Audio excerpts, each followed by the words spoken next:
And I've got a few. Out of as much as anything else, when you see countries like, and this question is for all of you, and we'll start with Mr. Patterson.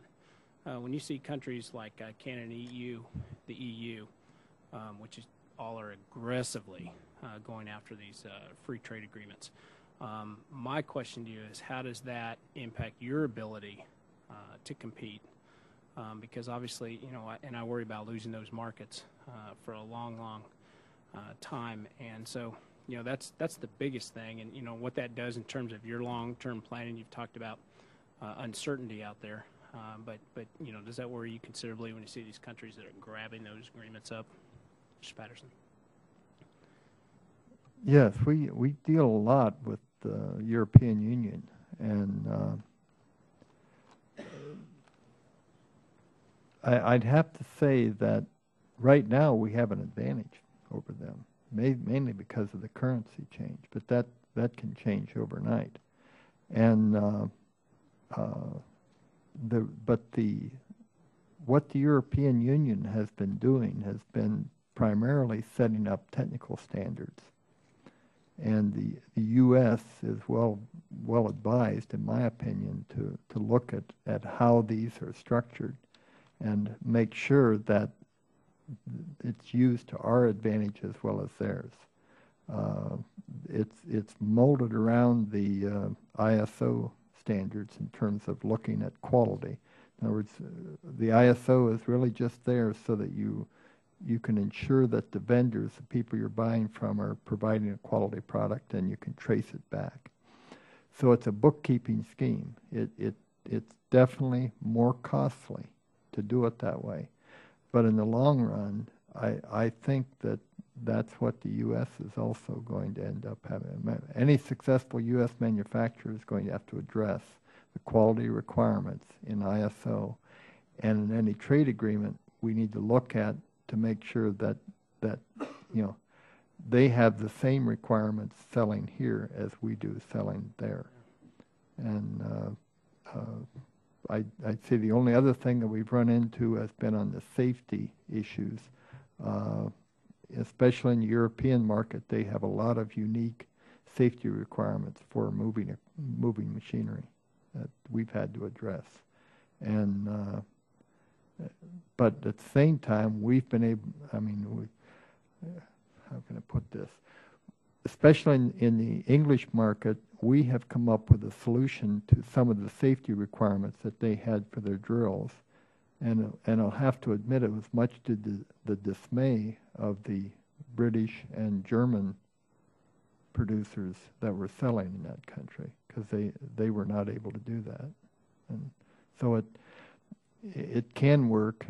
We need to be very careful of how we do this for that level playing field, but spell it out, kind of tie it to an international standard, if you will, so that everybody has to follow that same technique, if you will, or process, whether it goes to Germany or, you know, to as an export or as an import.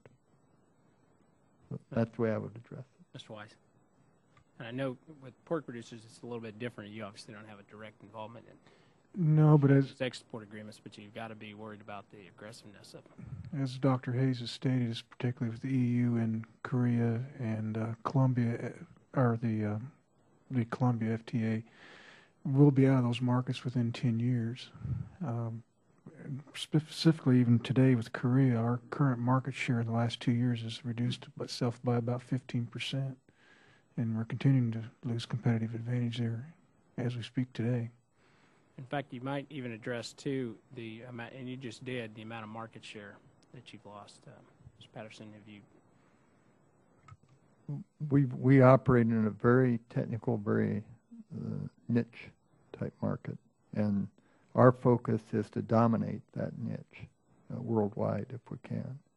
And so from that standpoint, we focus more on making sure that our product is superior in any ways that we can. And of course, that's what the competition tries to do. We just try and be smarter about it. And it's, I hate to use the term, but we don't operate in a rope, dope, and soap market. I mean, We don't sell by the pound, we sell by the unit, and we sell productivity. And it's entirely different from a marketing standpoint. So we can command and get higher margins than, if you will, if you're selling a product that's really based on a commodity basis, where you're just, you have so many different producers, so many different people all producing the same thing. So then it gets down to kind of a relationship and it's a much tighter market than what we deal with. It's a lot different. Mr. Meyer? Mr. Chairman, if I understand your question, you're asking if we feel competition can get ahead of us if a trade agreement is signed by another country or area like the EU or some other country. Yes, and then also as a dovetail to that, the fact that Congress and the administration haven't acted on these too, how much market share have you lost? Well, in the automotive business, maybe somewhat like Mr. Patterson's business, is very technical, and our strongest competitors are in the EU and in Japan. So if they are ahead of us, their companies that we compete with can be ahead of us if they're ahead of us in line with the trade, with the partners that we trade with, our customers.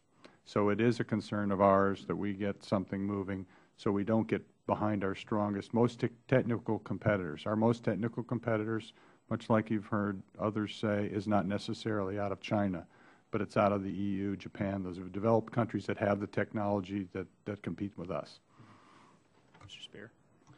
As I stated during my testimony, we lost a major contract to a German company recently in South Korea, and so it has caused us to reevaluate going into that marketplace at this time and sit back and look at other areas where we can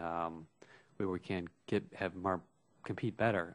But again, we're competing with a high quality aspect, as everyone has said, in the EU, and that's our biggest competition.